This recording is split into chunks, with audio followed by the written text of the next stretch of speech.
that failed. And yet, if we single out an individual or individuals for blame and lock them up, the deeper underlying problem remains unresolved.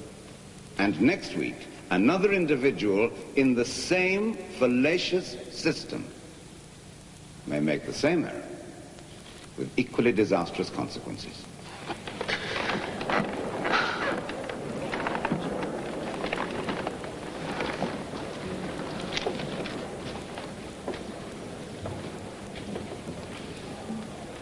That there was confusion, misunderstanding, mishandling, breaches of the rules, overwork, unauthorized absenteeism, shortage of skilled staff at Zagreb Control would seem to be undisputed.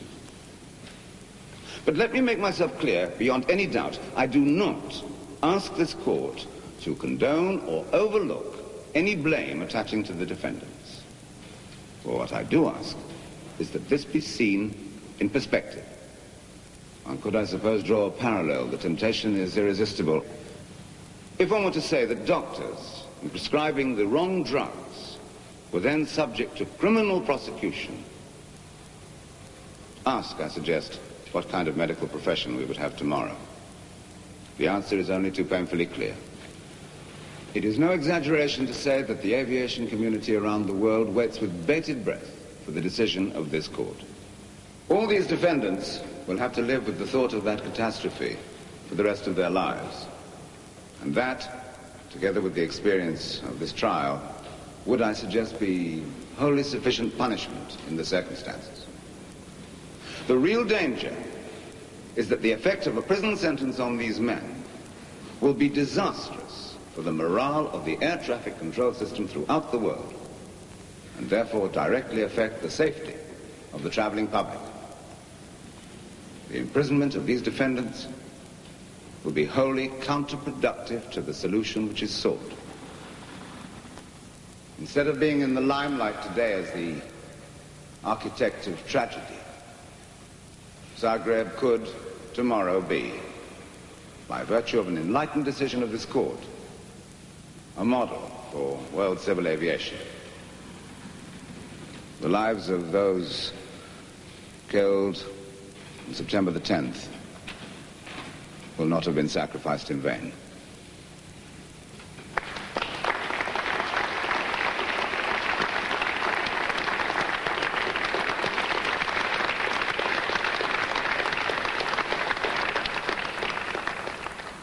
Guilt cannot be an objective concept.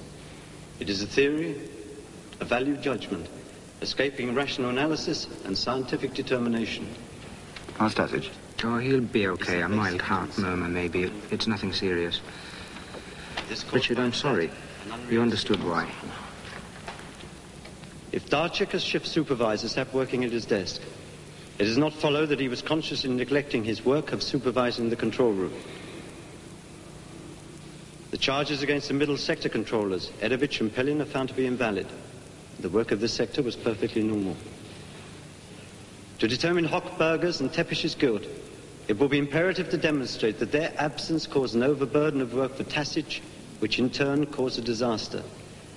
No direct causal link, however, can be established between the proven breaches of regulation by the two accused and the collision. How these men will be disciplined is up to the aviation authorities. As far as Tasic is concerned, there is only one possible conclusion in the court's eyes. Tasic accepted coordination with the middle sector and gave permission for the DC-9 to climb. The resulting mid-air collision was caused by his negligence. The court has examined possible extenuating circumstances. And Tasic had just received a transfer back to Belgrade, and there are particular problems relating to controllers who are transferred to Zagreb from Belgrade. There are problems of housing, separation from the families. Their minds are bound to wander back and forth to their hometowns. And Tasic was such a case, and this may well have contributed to his state of mind on the day of the crash. The fact that the radar was on test and unreliable made his work that much harder. And yet, the court cannot accept that he was overworked. He made only one non-urgent call to Belgrade, which was, strictly speaking, the job of an assistant. Air traffic controllers must be constantly vigilant. They must be aware of the terrible cost of one slip. And their sense of responsibility is heightened by the knowledge that if they deviate from the rules, the law will take stern measures with them. The accused will be upstanding. It is the verdict of this court that the defendants Darchik, Tepish, Hochberger, Edovich and Pelin be set free. Defendant Tasic is hereby sentenced to a term of 7 years imprisonment. The accused has been in custody since September the 10th last, and this has been taken into consideration in assessing a sentence. The court will disperse.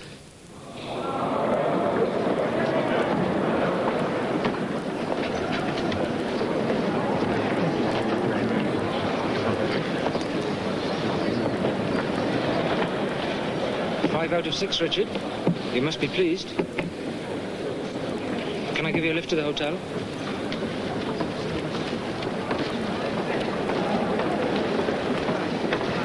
We'd just like to say thank you. Yes, it's your speech. It tipped the balance. It helped us get us all off. We've got a lot to thank you for. You helped us win the fight.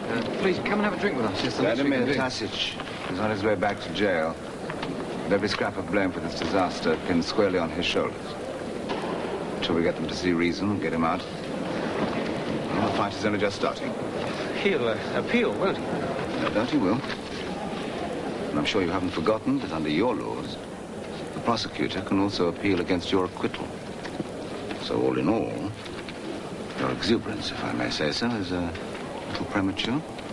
You'll excuse me.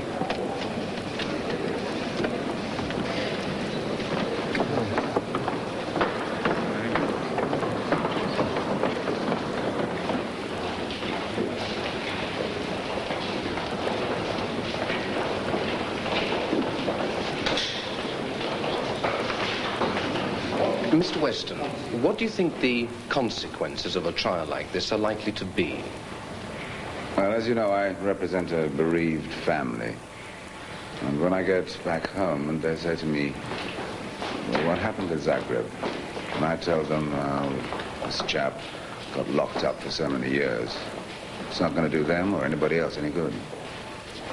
But if I could have said to them, there's going to be an official investigation into the whole business of air traffic control with an aim of improving it, resulting in the greatest safety for everyone who flies. Well, then they might say, thank goodness she didn't die in vain. Good day. Thank you.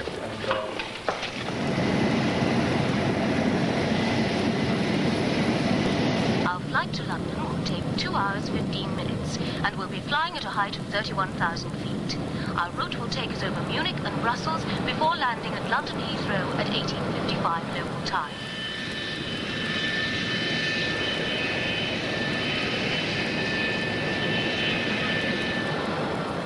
Richard Weston continued to campaign on Tasic's behalf, organising an international air traffic controllers petition to President Tito. On November 29, 1978, when Tasic had served 26 months in jail, he was released. Meanwhile, Yugoslavia quietly set to work to reform and reorganise the air traffic control system at Zagreb. A system they had always maintained was in no way responsible for the tragedy.